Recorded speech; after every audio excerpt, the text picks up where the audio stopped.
In the world of global finance, things can change in the blink of an eye. So today, we're diving into the projections for 2025 to figure out which country's currency is set to really take off and which ones might get left in the dust. So let's get right to it. Here's the big question we're tackling. If you had to put your money on one currency gaining the most value next year, which one would it be? And I'll give you a hint. The one leading the pack probably isn't who you think. But hang on, before we get into the rankings and the numbers, let's just quickly make sure we're all on the same page with a key concept. To really get why this all matters, we have to understand what currency appreciation actually is. To put it simply, it's just when one currency gets stronger compared to another. So if your home currency appreciates, your money suddenly has more power when you go abroad. That vacation gets a little cheaper, those imported goods cost a little less. It's really a direct signal of a country's economic health. Okay, now that we've got that covered, let's get to the good stuff, the main event. We're about to reveal the top 3 projected currency performers for 2025. This is the race to the top. Kicking off our countdown, in the number 3 spot, we have a currency that's pretty much famous for its stability. Taking home the bronze medal is the Swiss franc. And it's projected to gain a whopping 14.5%. Now, to give you some context, in the currency world, a gain of just a few percentage points is a pretty big deal. So this sets an incredibly high bar for our top 2. All right, sliding into the silver medal position, just edging out the franc, we have the Mexican peso.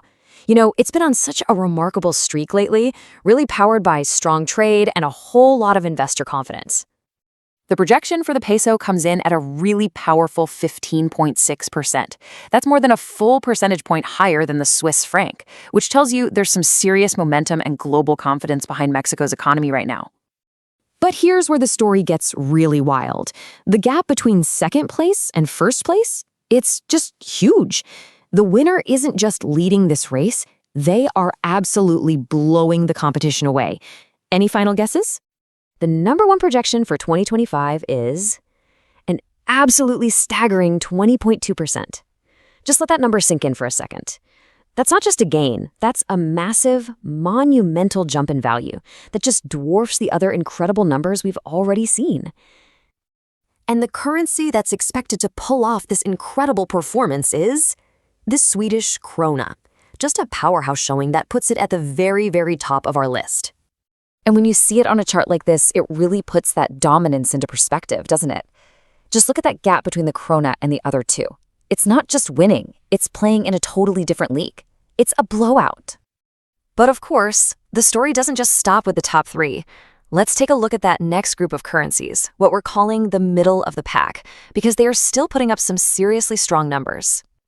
So here you see this really tight group of strong performers. You got the South African rand, which is nipping at the heels of the top 3 at 13.8%. Then you have the euro and the Norwegian krona right behind it. What's really cool here is the diversity. It shows that positive economic vibes aren't just stuck in one part of the world.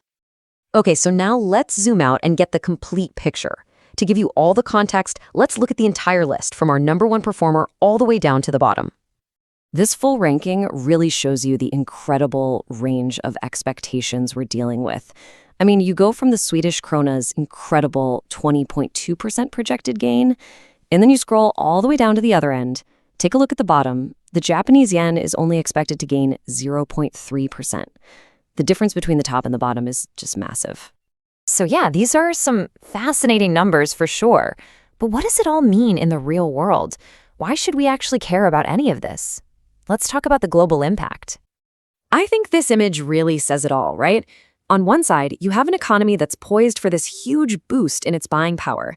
And on the other, you have an economy that's facing almost no growth in that area. This isn't just a 20-point difference on a spreadsheet. It really represents 2 countries on completely different economic paths for the year ahead. And that right there is the key. These aren't just numbers for finance nerds. A gap this wide can literally reshape the real world. It influences where huge companies decide to invest their money, where new jobs get created, and even how much your next international trip is going to cost you. And that kind of leaves us with one final thought. We're talking about these big global trends, but they have very real, very personal effects. So whether you're an investor, you run a business, or you just like to travel, these shifts are absolutely something to keep an eye on. So the question is, how might they change your world in 2025?